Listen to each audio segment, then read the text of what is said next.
Nous vous proposons un tour d'horizon de l'actualité internationale. Le déploiement des missiles balistiques hypersoniques russes Oreshnik en Biélorussie est une initiative stratégique qui a été mise en lumière par le président biélorusse Alexandre Loukachenko.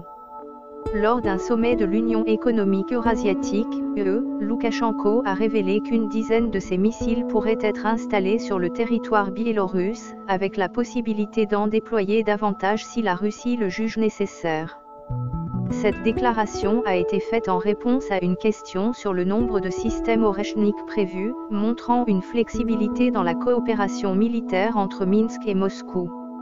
Le missile Oreshnik, un engin à portée intermédiaire capable de transporter des charges nucléaires, a été récemment mis en avant par le président russe Vladimir Poutine.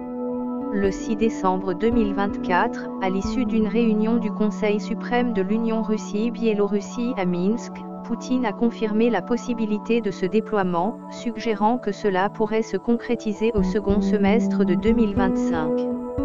Ce mouvement est perçu comme une réponse directe à la décision des États-Unis et de l'Allemagne de déployer des missiles de moyenne et courte portée en Allemagne, marquant une escalade dans les tensions géopolitiques entre l'Occident et la Russie. Loukachenko a aussi mentionné que la Biélorussie avait identifié environ 30 sites potentiels pour le déploiement des Oreshnik, ce qui suggère une préparation extensive pour accueillir ces systèmes d'armes avancées. Ces missiles, décrits comme hypersoniques, sont capables de voler à des vitesses supérieures à Mach 10, rendant leur interception extrêmement difficile avec les défenses anti-missiles actuelles. La Russie a déjà démontré l'usage opérationnel de ce missile lors d'une frappe sur une installation à Dnipro en Ukraine le 21 novembre 2024, en réponse aux attaques ukrainiennes utilisant des missiles occidentaux comme les ATACMS américains et les Storm Shadow franco-britanniques. L'importance stratégique de ce déploiement ne peut être sous-estimée. Tout d'abord, il renforce significativement la posture défensive et offensive de l'Union Russie-Biélorussie, créant un potentiel d'intimidation nucléaire vis-à-vis des pays voisins et de l'OTAN.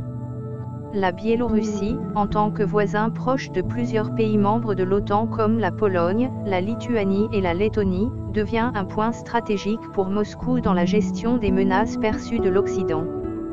De plus, ce déploiement peut être vu comme une démonstration de force et une réponse à l'expansion de l'OTAN à l'Est, ainsi qu'à l'assistance militaire fournie par les pays occidentaux à l'Ukraine.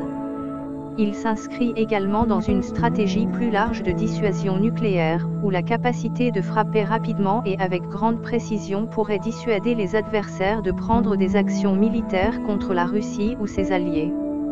Cependant, cette décision n'est pas sans risque. Elle pourrait exacerber les tensions internationales, mener à une course aux armements dans la région, et provoquer des réactions de la part de l'OTAN et de ses membres, potentiellement menant à des sanctions économiques ou des renforcements militaires supplémentaires en Europe de l'Est.